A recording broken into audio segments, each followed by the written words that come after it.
Magandang araw Pilipinas, narito ang data sa lagay po ng ating panahon. Tatlong weather system ang nagdudulot ng pag-ulan ngayon sa malaking bahagi ng ating bansa. Una na nga riyan ay ang Intertropical Convergence Zone o ITZZ at patuloy po ito nakakaapekto sa Mindanao at Palawan at nagdudulot po ito sa kasalukuyan ng mga pag-ulan sa malaking bahagi po ng Palawan, sa kanlurang bahagi ng Visayas at maging dito po sa malaking portion ng Mindanao. Samantala yung easterlies nagdudulot din ito ng mga pag-ulan dito po sa silangang bahagi ng Luzon at kasalukuyan po ay nagpapaulan ito sa Aurora, Quezon, maging sa Camarines Norte. Samantala yung shear line ay ito po yung boundary ng dalawang hangin o air masses na magkaiba ang temperatura o malaki ang pagkakaiba sa temperatura and in result nagdudulot huyan ng mga kaulapan at ngayon nga po ay nagpapaulan ito dito sa extreme northern Luzon. Samantala, yung low pressure area na minomonitor natin sa loob ng ating area of responsibility, ito po yung dating si Bagyong Salome na naging LPA na lamang kahapon. Base po sa ating analysis, nakita yan sa layong 270 kilometers kanluran ng Lawag City, Ilocos Norte. At kasalukuyan, wala naman po itong direktang epekto sa anumang bahagi ng ating kalupaan at ini-expect po natin na sa mga susunod po na oras ay maaari na rin po itong ma-dissipate o malusaw. Gayunpaman, patuloy po tayong mag-antabay sa magiging updates ng Pag-asa ukol dito sa LPA o low pressure area. So sa pagtayo ng ating panahon, magiging maulan pa rin ang panahon sa Batanes at Babuyan Islands dahil po sa shear line. Samantala, magiging maulan din sa Aurora, Quezon at Camarines Norte Province dahil din po sa epekto ng easterly o yung hangin na nanggagaling sa dagat Pasipiko.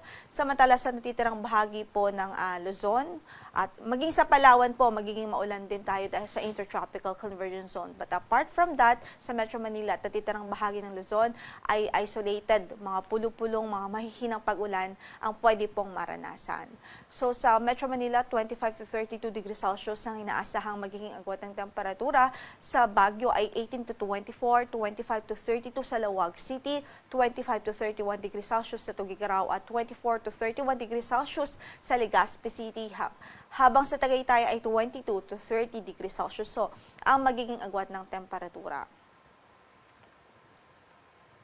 Samantala, sa pagtayo naman po ng ating panahon dito sa Visayas at ilang bahagi ng Mindanao, magiging mataas pa rin ang tsansa ng mga pag-ulan sa maghapong ito dito po sa Zamboanga Peninsula, sa Bangsamoro, sa Negros Island Region, sa Palawan Province, at maging dito po sa Sarangani at Sultan Kudarat, dulot pa rin ito ng Intertropical Convergence Zone o ITZZ. So sa mga kababayan natin doon, huwag kong kalimutan magdala ng mga pananggalang sa ulan at maging maingat pa rin ho sa banta ng mga pagbaha, mga localized flooding, especially sa mga low-lying areas.